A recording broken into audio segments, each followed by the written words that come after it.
Good day, everybody. I hope you all are safe. I hope you all are taking care of yourselves and not going out anywhere, given that the situation is worsening. So, the story I've got for you today is called No Comebacks. It's by Frederick Forsyth. And Frederick Forsyth is one of those authors who has a nice little twist waiting for you at the end of his work, which is why I chose this story because it is kind of, how shall I put it, ironic what happens at the end. So let's dive right into it. No Comebacks by Frederick Forsyth. The protagonist of the story is a man called Mark Sanderson. Mark Sanderson is a self made millionaire, in fact, several times over. He has interests in chemicals, real estate, banking, other financial means. And Mark Sanderson has three lives: his public, his private, and his secret. Mark Sanderson's public and private life go together. The tabloids can't get enough of him. But in his secret life, at the age of 39, Mark Sanderson is going through a massive midlife crisis. And this nobody knows because Mark doesn't let anybody know it. And so he is invited to a party where he meets the unusual Angela Summers. And she gives him a leveler. Now, for those of you who are not aware of what a leveler is, it's basically a punch to the solar plexus, and it's used in oldish English in the late 19th to early 20th century. It used to be a term referring to people who got punched in the solar plexus or had the wind knocked out of their sails, so to speak. So Angela Summers has successfully given him a leveler, and he tries his best. He finds out that Angela is there for a week, and he meets her every single day of the week. He tells her he loves her. He buys her an expensive bottle of perfume, one of her favorite perfumes. He just buys it for her. And the thing that attracts him to Angela is that Angela doesn't seem to care about who he is on the outside. She doesn't give a damn about his public life or his private life. She treats him as a normal human being would treat another human being. It doesn't matter that he's a multimillionaire to her. She even goes as far as to say that underneath all that shell, underneath all that rock casing, he might actually be a good person. And this is the first time that he has actually heard something like this from a girl. So he is extremely infatuated. And so, as it comes to be, on the last day of her stay, she was there in London for a week, and in the last day of her stay, he takes her to dinner and he proposes. But Angela turns him down and says that I cannot leave my husband. He needs me. There is a difference between loving a woman, there is a difference between wanting a woman, and there is a difference between needing a woman. And if I abandon my husband in his time of need, then it would not be the right thing to do. Her husband is a former major in the army living in Spain in a picturesque villa with uh, uh, trying to make a living selling books on anthropology. Angela herself is a teacher. She teaches students English in Spain, in that island, and that is the kind of life she wants. So Sanderson lets her go and asks his chauffeur to drive her to the airport the next morning. She gets on a flight to Valencia, but Sanderson is now obsessed with Angela. And so Sanderson does something really extreme. He cuts his hair, dyes it blonde, and for a while he uh, drives straight into the garage of his apartment and takes the lift from the basement straight up to his patio on the top floor.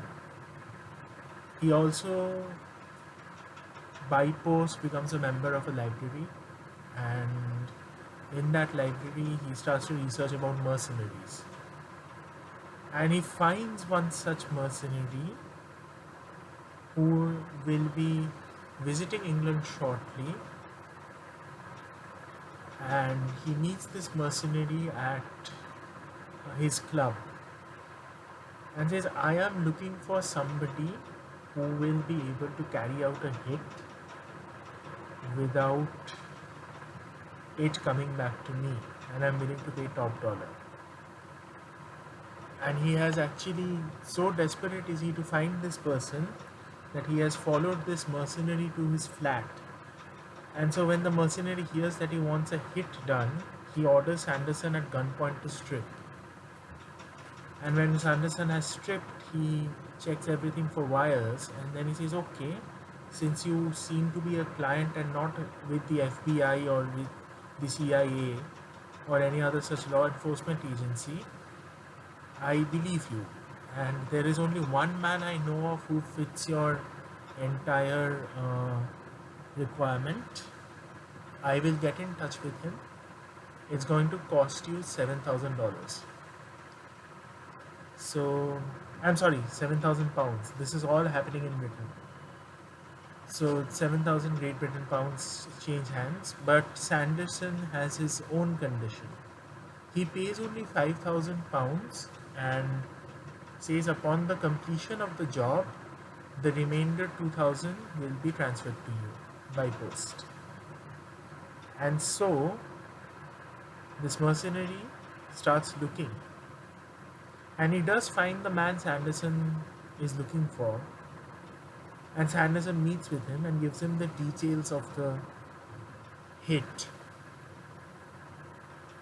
And from then on, it's pretty straightforward, because this mercenary takes the job. He has a car. He has a special pistol made.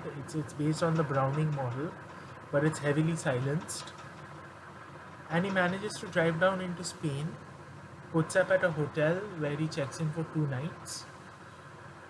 And the morning after, he gets in his car, drives down to the villa, or rather to the village. And from the village, he starts to look for the villa. He finds the villa in the early afternoon. He comes down to the village's pub in the evening. And when it is about 4:30, he goes back to the villa, enters it, takes out his Browning, shoots the husband thrice. The first time he shoots in the left side of the chest. The second shot goes into the right side of the chest, and the third shot is a clean headshot through the temple. I bet you Counter-Strike players can't get as clear shots as those. Or maybe you can, I don't know. But when the husband has collapsed onto the floor, he checks for a pulse, and he finds that there is no pulse. The major is now deceased. And then he looks up from the body and looks towards the door. And the next thing that happens in the story is that Sanderson is meeting him, and he is handing over the rest of the money. And the mercenary says, there is a slight problem. I was interrupted towards the end of the assignment. And Sanderson is stunned. And he says, was it a woman, a dark woman, quite tall? And the mercenary says, yes. But you don't need to worry, sir. There will be no comebacks. I shot her too. And that is where the story ends. So I hope you enjoyed it.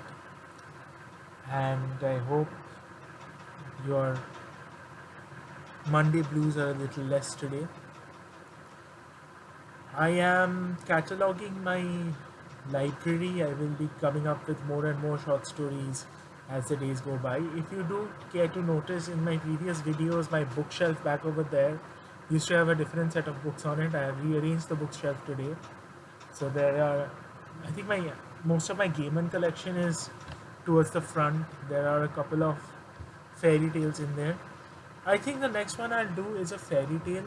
Um, it's been a while since I did one of those. Maybe I'll do Rumpelstiltskin, or maybe I'll do another one.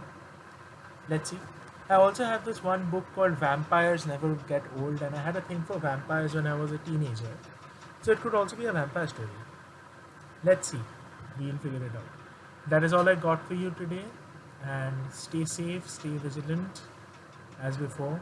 Do not go out unless absolutely necessary. We are in troubled times, but we will win this. We will win this. We will beat one more day, one more story coming next week.